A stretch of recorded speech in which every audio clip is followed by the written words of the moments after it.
Huzzah and welcome to Beyond the Gates, an Ohio Renaissance Fair production. On this show, you will hear from all your favorite members of Streetcast, vendors, and stage shows. We will hear wonderful stories from years past and find out who are the people who make the fair as magical as it is. So please, join us and enjoy Beyond the Gates. Hello, everyone, and welcome to another episode of Beyond the Gates, an Ohio Renaissance Fair production. I am joined by my good friend John. John, how What's are you up, doing yo? today? I'm tired now at this point. Yeah, the time shift has ruined me. The time shift has ruined you, and but hey, I mean, bittersweet news. You get your weekends to sleep in now. No, not really. Not anymore. Well, John, how many years have you been on cast? This past season would have marked my third year. What roles have you had? Uh, my roles. Okay, so my first year, I technically had two roles. Was the fire chief and the scarecrow, which ended up being a kind of couldn't really play too much in the fire chief. It can ended up being a few small jokes here and there. Mm-hmm. Leaned more heavily into the Scarecrow because it I leaned more heavily into the Scarecrow because it was much more of a loose idea. There wasn't really a whole lot of structure to it that I had to follow. What gave me the more freedom. And then for the past 2 years now, I've been just the Scarecrow. What's your character's name? Cornelious Crow. Oh, that makes sense. Was Yeah. it still Cornelius Crow with the fire chief first year? No, my first year was Abe Lazing Bucket. There was a minor character shift for reasons. I wanted to become more of my own independent character away from a specific family. Oh, that's fair. Yeah, yeah. Uh, Now this being your third year, what shows are you a part of? Ooh, okay, okay. See, this year and last year I've now done the human chess match, which combat supposed to be a chessboard there that sometimes happens, sometimes doesn't happen. Most time it doesn't happen. I've now done the feast for all 3 years. First year on feast, I started as um, I did serving my first year, and then I got shifted to doing sound back there to make sure that all of Made Up Mayhem sounds crisp for everyone, as well as the Foley. And my big show that I do is the Jouster Roust, or the Joust, in which I'm more or less a cheerleader for all of the patrons who show up, which can range between like 100 patrons to sometimes 1,000 plus patrons, all trying to enjoy men on horses beating each other with wooden sticks. And my whole job is to make them laugh and have a good time while also watching the knights do that. And really, I think those are my shows. How did you get into jouster rousting? How did I get into jouster rousting? All right, so my first year, uh, with not knowing what I wanted to do, because it's my first year, I didn't know what was going on around the fairgrounds or what shows actually happened. One of the people who is in charge of Heart, Jean, she looked at me one day during rehearsals and goes, "Hey you, hey John, hey John, come here. You're doing this thing now. You should do this thing." And she pulled me over to the joust field and be like, "Hey, you want to do a jouster rousting?" And at that point, I had kind of been I don't really have a whole lot of shows, so sure, why not?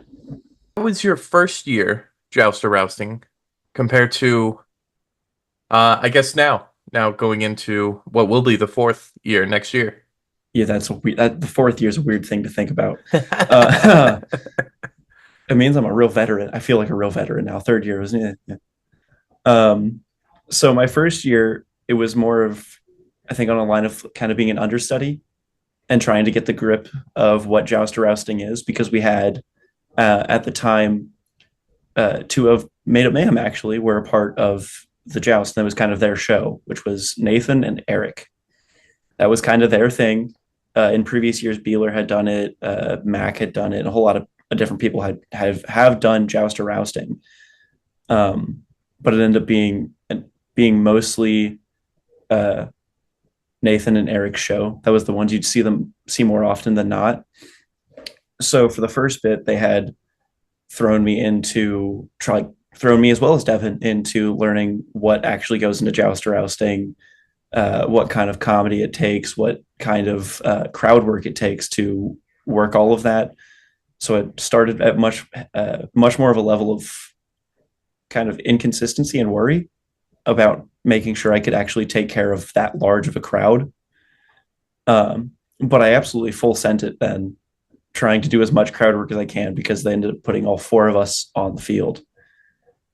Uh, and then during and through that first season, at one point I got real ballsy, looked at Nathan and Eric after, or maybe before, I don't remember, maybe before or after a joust, and said, "Hey, I challenge y'all to a roust off," which was me and Devin, and as well as Toby, versus Nathan and Eric because they kind of wanted to retire from doing jousting. So after the year had done, the final weekend it came, which is the weekend we decided to do the roust off.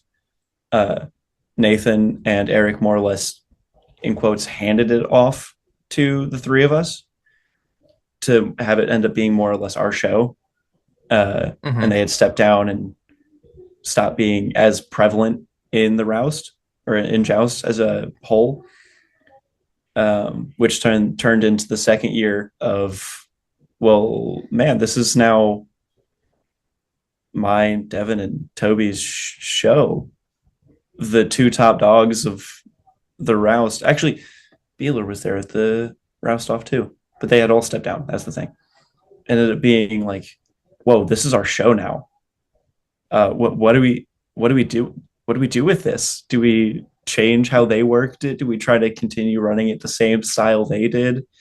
And so the second year ended up becoming much more of a trial and error and learning what actually works for us as independent improvers for that large of a crowd, which over time it became, you could definitely see the different styles on how all three of us roust and what our what things we're good at and what things we aren't so good at for that type of a crowd.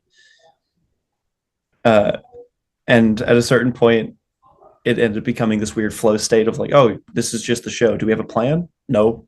What are we going to do today? I don't know. We're going to go out there and make up something to entertain a crowd for 30 minutes, which ended up being possibly the best growth experience. So second year ended up being a lot more rowdy as well as trial and error. And now I think this year has settled down a whole lot on how we've actually gone about things. It hasn't been as, I think, heavily taxing, and being able to do that level of crowd work now, it feels a lot easier. It ends up being more now of, hey, this is just how this works now. We're just good at this. This is just what we do. And there's so many different stories I could go into with little like interesting tidbits that have happened on each joust. Mm-hmm.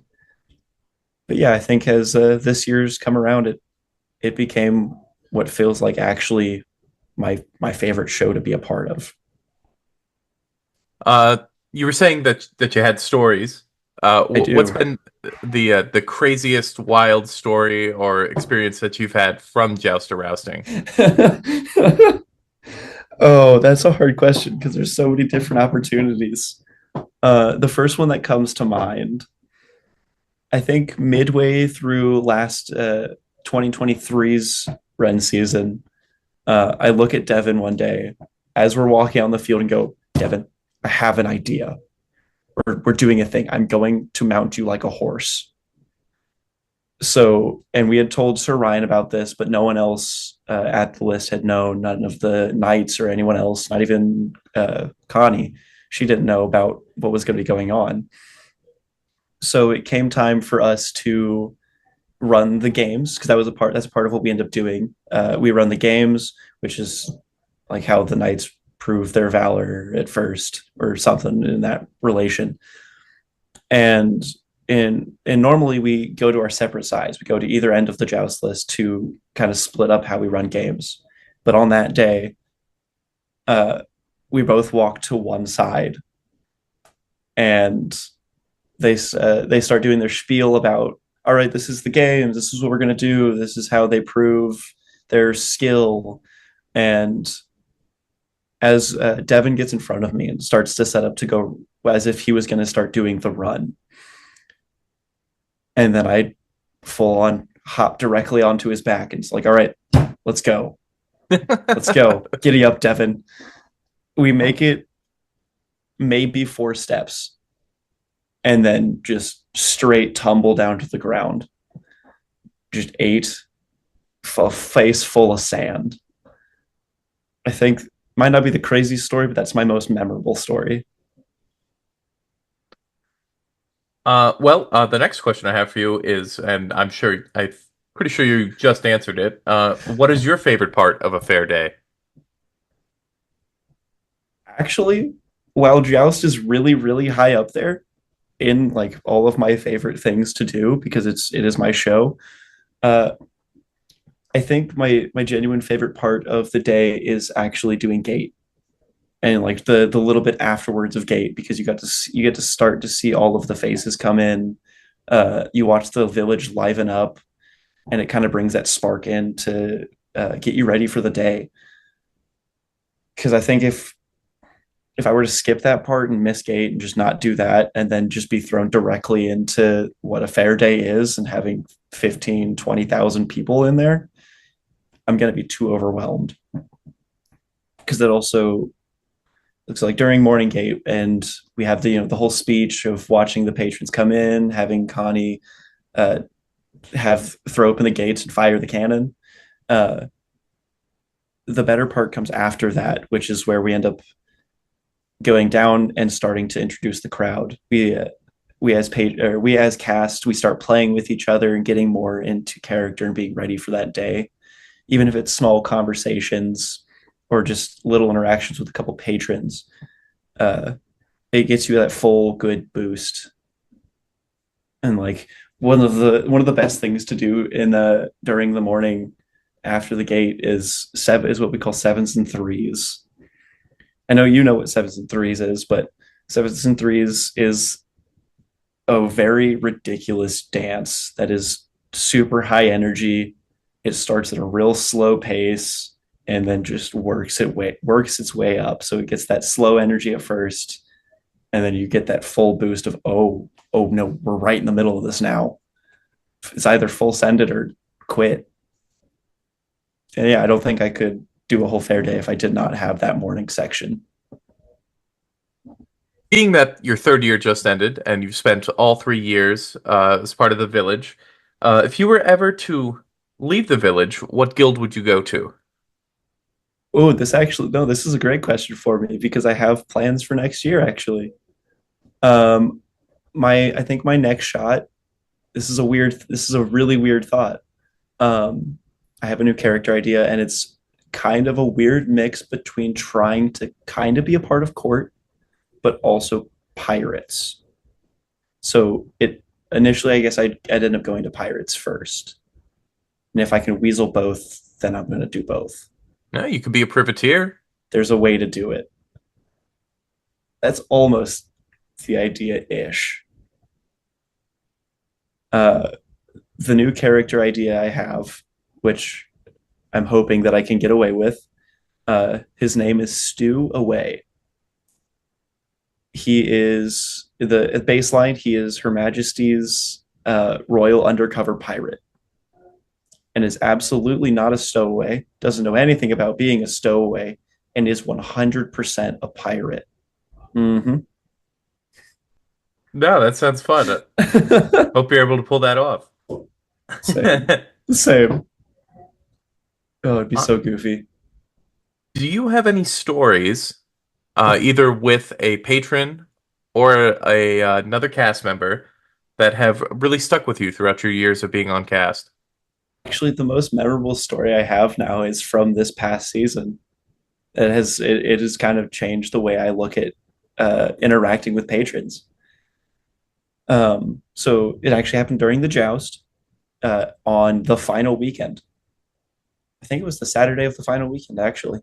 But nonetheless, I'm doing my normal thing, which is I work on a very interpersonal basis or interpersonal basis with the patrons to try to build close bonds with people.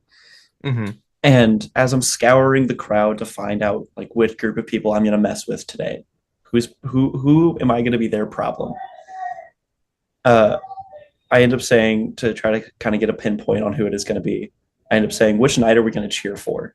And one little kid goes Sir James. So I march my little booty down there and look at this kid and go, "No, you're wrong. Tell this kid he's just wrong." And there's a group of like 5, 6 kids there, two parents. They're just hanging out, having a good time. So I chose that, you know what, I'm going to mess with these kids today. They're my problem. I'm their problem. After I had told this kid, no, he's wrong, I look at the mom and go, "Hey, can I boo your child?" This mom goes, "Yes, absolutely. Do it. He's got thick skin." It's like, okay, sure, fine. That's a first. I stand up on the bench and then yell for my entire crowd, and that was a full day, so roughly 700 and some people in my section. And I yell, "Hey, everyone, boo this child." This child stands on the bench and has the whole crowd booing this one kid. And as the time keeps going on, they keep coming up to me and like messing with me as I'm up front, working the crowd. And at a certain point, I looked at one of the kids and was like, "Hey, hey, hey, hey, you, come here, come here." I get down on my knees and then I get him on top of my shoulders. So he's just way up tall now. And one of the other kids there runs up and gives him a plastic sword and like a Zorro style hat. And we're marching around. This kid's just wailing his arms, screaming, "Yes, good. You're going to remember this forever." And at another point, I don't remember what I put in my mouth. Oh, I know what I had. I've got a really bad habit about putting things in my mouth.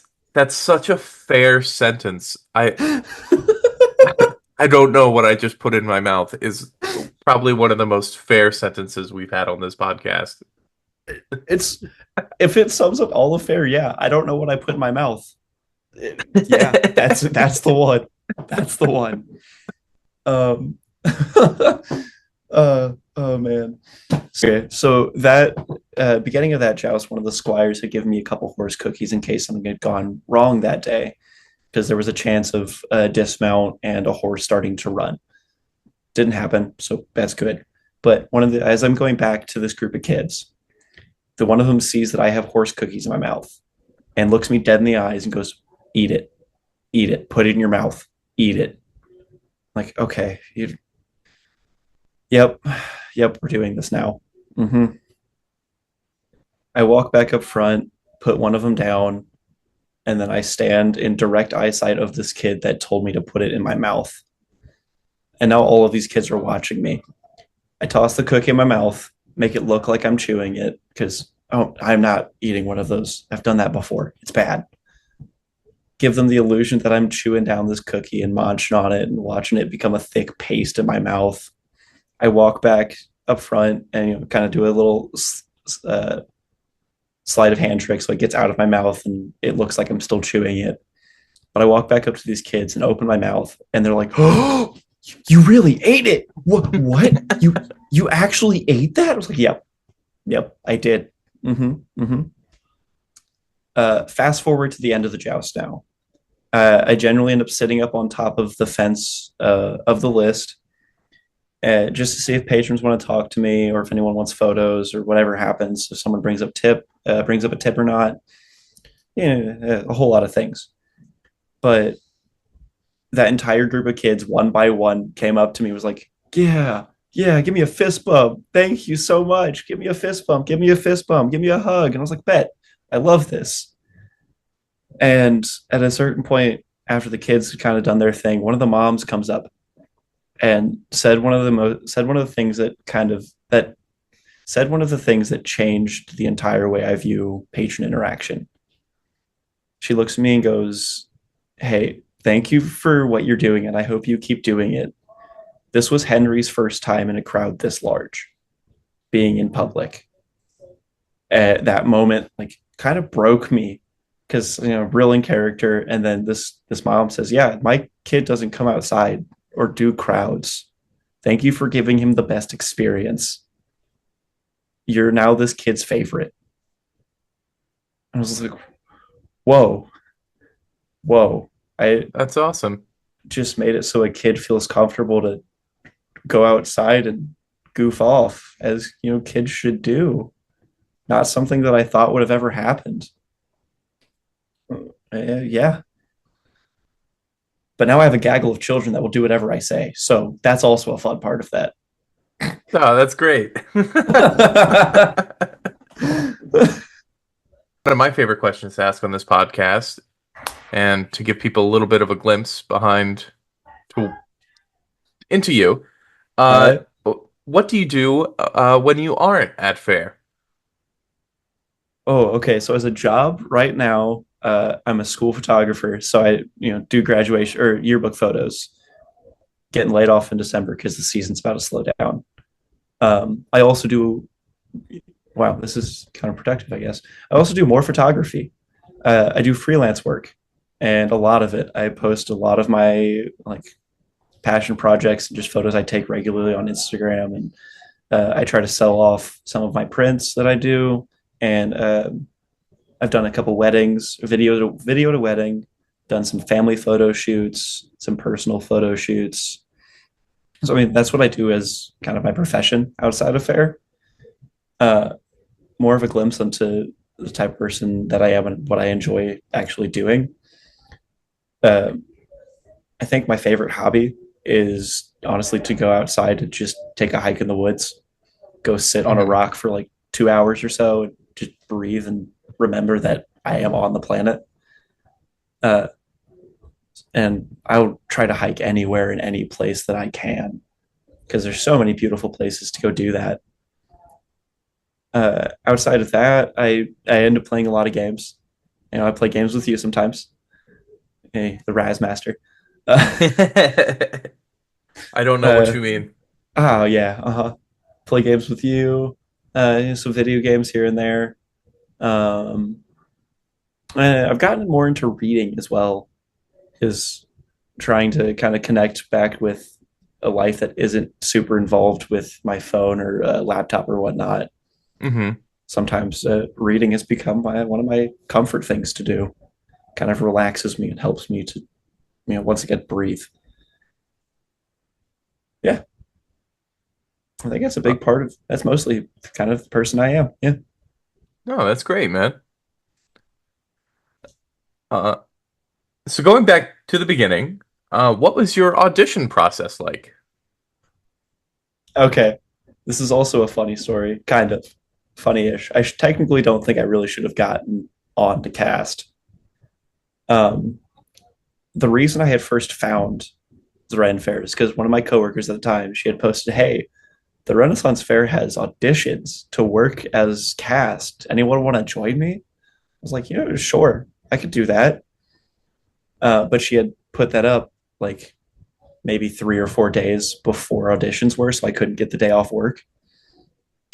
So the day comes to do auditions, and I still have to go to work at, oh, I don't remember. I think I had to be there at 12, something like that. So I get to auditions, and I only get to do two parts of the audition. There's, I think, what, 8 sections or something like that you have to go through on different. I don't remember. There's a good handful of sections, Hmm. right? Yeah. But I ended up doing just the improv section and the direct one-on-one with Dave. That was it. That was all I got to do before I was like, yeah, I gotta dip. Sorry, y'all. The improv section ended up being super cool because that let me end up freeing up. I kind of like, I guess, take down a barrier that I had put up for a while of being just really weird and goofy. So that did that. That part kind of that one's more of a blur section. the one-on-one with Dave is the part that I really remember because it was, looking back on it, it was weird. Um, he also asks for an improv thing, so he'll kind of he gave me like, hey, what would you do in this situation, or you are this kind of character, and here's what's going on around you. Go. And mine, I don't remember the exact character I was, but I know I had to deal with a chicken laying eggs. So I end up, living it up a little bit, and I end up at a certain point, I had mimed grabbing this chicken and like squeezing it like a Go-Gurt container to pull the eggs out. And that was my one-on-one with Dave. And then I left and disappeared. And then I still got the call back to say, "Hey, you're on cast. Come on." Like, oh, Oh, that's cool. awesome. What would you say to someone who's considering auditioning for cast? Oh, dude, do it. Do it. So you have to. I think everyone should experience it at least once, even if you don't do multiple years. One season, I think, is good for everyone. Uh, it pushes your boundary in the way it pushes the boundaries of kind of the person that you are, and it pushes the boundaries of the type of person you are. I've seen people come in and start as super anxious and nervous people to work that kind of thing or work that large of a crowd, and come out being a much more what's the word? What's the word? Uh, I guess independent, much more independent and like proud of themselves to be able to go out and just interact with that many people. Um, Also, don't stress about it. If you were gonna do, if you go to auditions and it's something you end up wanting to do, don't stress about it.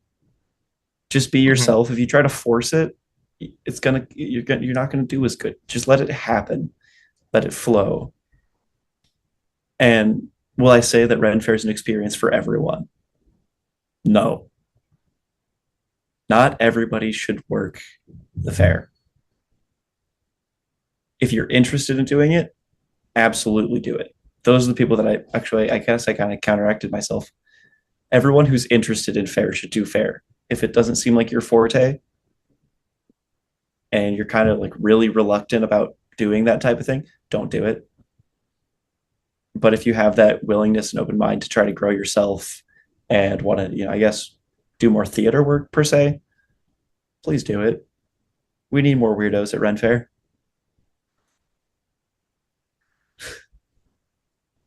As we get to the end of the episode, we get to my favorite question that I ask everybody who's been on.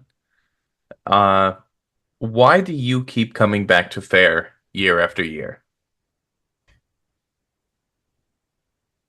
I think on one side it ends up being an escape from the dull reality that is most of our world outside of the Ren Fair, because Ren Fair ends up being a place that I get to let loose. I get to be weird, and I don't have to worry about anyone looking at me like, "What is he doing? Why are you doing that? Don't do that."